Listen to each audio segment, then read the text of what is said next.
We pray for better days. Good morning students. पिछली class में हमने रियल एनालिसिस में mean value theorem of integral calculus discuss की थी। उसी में नेक्स्ट आपकी है state and prove second mean value theorem. तो ऐसे एज इट इज आपकी क्वेश्चन में आ सकती है स्टेट एंड प्रूव, या फिर स्टेटमेंट गिवन आ सकती है, आपको उसका प्रूफ लिखना है। If f is monotonic, statement है आपके पास इफ एफ इज मोनोटोनिक, यानी जो एफ फंक्शन है वो आपकी मोनोटोनिक है।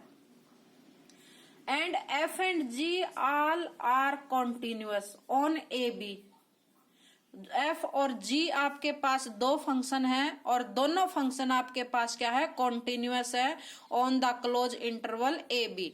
Then there exist c belongs to a b, कोई भी एक पॉइंट है सी, सी किस में बिलोंग करे आपके पास, क्लोज इंटरवल ए बी में, such that integral a to b f dot g into d x equal to f a integral a to c g d x plus f b integral c to b g d x. ये आपको prove करना है। F is monotonic, ये हम पहले भी prove कर चुके हैं कि कोई भी फंक्शन अगर मोनोटोनिक है क्लोज इंटरवल में तो वो आपकी क्या होती है, इंटीग्रेबल होती है। अगर कोई भी फंक्शन आपकी कॉन्टिन्यूअस है क्लोज इंटरवल में तो भी आपकी वो क्या होती है, इंटीग्रेबल होती है।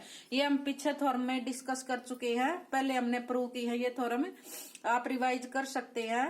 तो ये इसकी स्टेटमेंट थी और ये हमें प्रूव करके दिखाना है। तो प्रूफ में जैसे सपोज फर्स्ट हमने सपोज किया कि जो a to x f x हमारे पास कोई भी एक फंक्शन है capital f x a to x और g t into d t, g is आपके पास क्या है, कॉन्टिन्यूअस। और अगर एफ डैश एक्स हम निकालते हैं यानी फंक्शन का डेरिवेटिव करेंगे तो आपके पास फंक्शन आ जाएगी जी एक्स, यानी जो जी एक्स फंक्शन है एफ डैश एक्स यानी एफ एक्स जो फंक्शन है वो जी एक्स का क्या है, प्रीमेटिव, यानी f x equal to integral a to x g t into d t. अगर हम एक्स की जगह ए को रिप्लेस करेंगे यानी एफ ए, तो हमारी फंक्शन कंप्लीट किसके इक्वल हो जाएगी, जीरो के इक्वल, क्योंकि एक्स को यहाँ से लिमिट करेंगे ए टू ए, यानी जो लिमिट हमारी है ए टू ए आएगी तो एफ ए की वैल्यू आपके पास आएगी equal to zero. Now integral a to b f g into d x, g किसके इक्वल था आपके पास, एफ डैश एक्स के, क्योंकि एफ एक्स फंक्शन क्या है, जी का प्रीमिटिव है, जी का प्रीमिटिव है तो f dot f dash x into d x. यहाँ पर हम यू डॉट वी का फार्मूला लगाएंगे बाय पार्ट्स ऑफ इंटीग्रेशन। तो first function as it is, second का इंटीग्रेशन करेंगे, डेरिवेटिव और इंटीग्रेशन एंटी होते हैं, तो यहाँ पर आ जाएगा f x integral a to b minus integral a to b. First function का क्या करते थे, डेरिवेटिव, सेकंड का क्या करते थे, इंटीग्रल, तो F dash x into F x, यानी ये फंक्शन तो आपकी है फर्स्ट फंक्शन और ये सपोज की हमने सेकंड फंक्शन यानी यू डॉट वी। इंटीग्रेटिंग किया बाय पार्ट्स, ये आपके पास फंक्शन आ गई this. Since F x being continuous, F x जो फंक्शन है वो कॉन्टिन्यूअस है तो वो इंटीग्रेबल भी है, और f small f is also continuous on a b, small f भी आपके पास क्या है, कॉन्टिन्यूअस है। Therefore by first mean value theorem, यानी ये कंडीशन को सेटिस्फाई करिए तो फर्स्ट मीन वैल्यू थ्योरम के अकॉर्डिंग आपके पास वैल्यू आ जाएगी f x dot f dash x equal to f c integral a to b f dash x for all c belongs to, कोई भी एक पॉइंट है आपके पास सी, ये सी आपका एप्सिलॉन नहीं, ये आपके पास है सी, तो कोई भी पॉइंट है सी किस में बिलोंग कर रहा है, close interval a to b में। तो जैसे हमने किया था integral a to b f g d x equal to f x capital f x, पीछे हमने यू डॉट वी से डेरिवेटिव किया था, माइनस ये आपका था इंटीग्रल ए टू बी, तो ए टू बी एफ एक्स और f dash x into d x की वैल्यू आपके पास आई, यहाँ पर हमने इक्वेशन में पुट कर दिया। सपोज कीजिए कि ये आपकी इक्वेशन थी फर्स्ट जो हमने इसको इंटीग्रेट किया था, फर्स्ट फंक्शन ये है, ये हमने सपोज कर लिया हमारे पास सेकंड फंक्शन है, और ये हमने सपोज किया हमारे पास थर्ड फंक्शन है। तो हमने थर्ड का यूज किया यूजिंग इन सेकंड, यानी जो थर्ड इक्वेशन है उसका हमने सेकंड इक्वेशन में यूज किया। तो आपके पास इक्वेशन आ गई जैसे f c integral a to b f dash d x. Value limit put करेंगे, यहाँ ए टू बी है जैसे आपके पास, तो आ जाएगी f b into capital f b minus f a into capital f a minus f c, और f dash d x है और इंटीग्रेट करना है तो एंटी, तो आपके पास आ जाएगा यहाँ पर एफ एक्स, और एफ एक्स में जब आप लिमिट पुट करेंगे तो यहाँ पर हमारे पास आ जाएगा f b minus f a. Bracket open करते हैं जैसे फर्स्ट, और इसमें से हमारे पास एफ बी फंक्शन कॉमन आ रही है, यहाँ पर आपके पास आ गया f b minus f c. इसको ओपन किया जैसे कि फर्स्ट और थर्ड में से हमने कॉमन निकाला एफ बी, और सेकंड और लास्ट में से जैसे हम कॉमन निकालेंगे तो आपके पास आएगा ये F a into F a, ये तो आपके पास 0 के इक्वल आ जाएगा, क्योंकि ऊपर हमने प्रूव किया था कि एफ ए यानी कैपिटल एफ ए की वैल्यू क्या थी 0। तो ये फर्स्ट टर्म थी, ये थर्ड टर्म थी, इसमें से हमने एफ बी अपना कॉमन निकाल दिया, यहाँ पर आ गया हमारे पास f b minus f c. ये सेकेंड टर्म 0, फोर्थ टर्म आपके पास आई f a into f c. F a equal to आपके पास 0 है, तो यहाँ पर जैसे f b minus f c, यहाँ पर मैं लिख सकती हूँ integral a to b g d x minus integral a to c d x.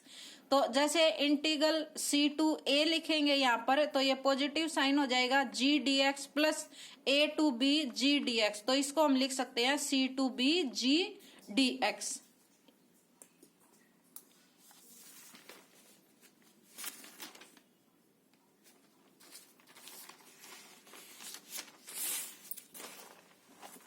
तो जैसे वैल्यू पुट करेंगे तो हमारे पास आ जाएगा integral f g d x, a to b है, एफ ए ये आपके पास बन गया a to c g d x, और ये आपके पास था f b integral c to b into g d x, और ये ही आप लोगों को प्रूव करना था।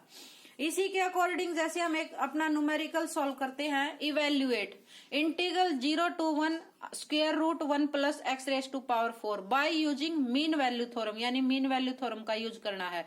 मीन वैल्यू थ्योरम में आपके पास 2 फंक्शन थी, तो जैसे हमने सपोज किया let capital f x equal to 1 plus x raise to power 4, 2 function की मल्टीप्लाई है f x dot g x, f x equal to ये आ गया आपके पास square root 1 plus x raise to power 4, और जी एक्स इक्वल टू आपके पास आ गया 1।